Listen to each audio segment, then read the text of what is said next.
I listened to your discussion about showing livestock. Showing livestock dates back to the European days.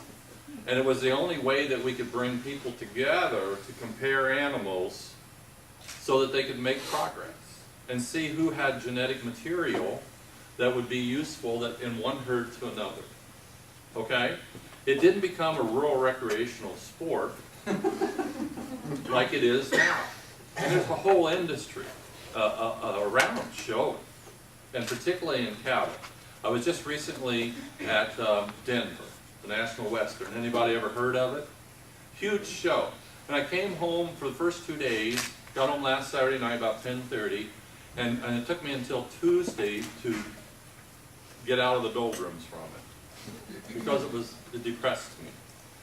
I see such diversity, you know, I mean, we see such grooming going on, you know, with adhesives and this and that, and all this going on. It's a whole cottage industry going on, and then we got the Hills show, and we got the Pin show, and we got the commercial guys down there, and we got it all going on, and it's kind of like, wow, this is the whole microcosm of the industry. It's millions of dollars in all different directions.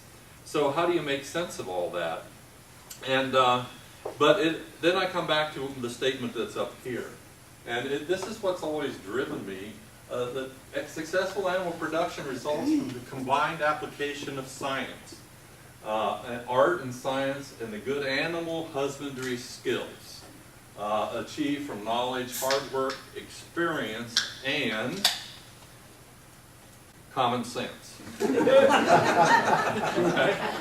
Is that yours?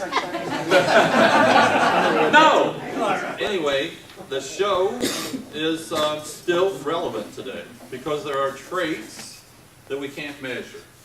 Now, Rob is showing you what he's doing with measuring traits in alpaca, and I'm going to talk about it with cattle in a little bit.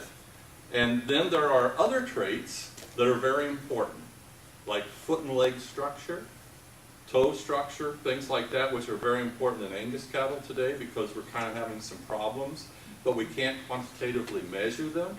So we can't quantitatively measure them, then we can't make genetic improvement. But we can with our eyes. And so I'm starting to kind of get my feet back under me after a couple days in Denver as to why we show livestock.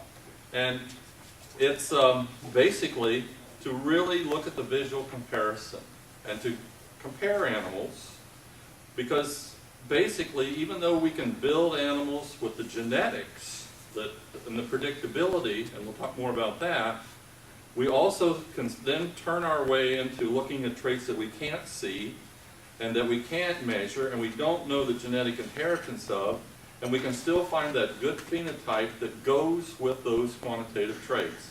And we'll talk about that some more. Rob Asha, integrating science with the art of breeding. Add Rob Asha genetics to your herd for measurable results.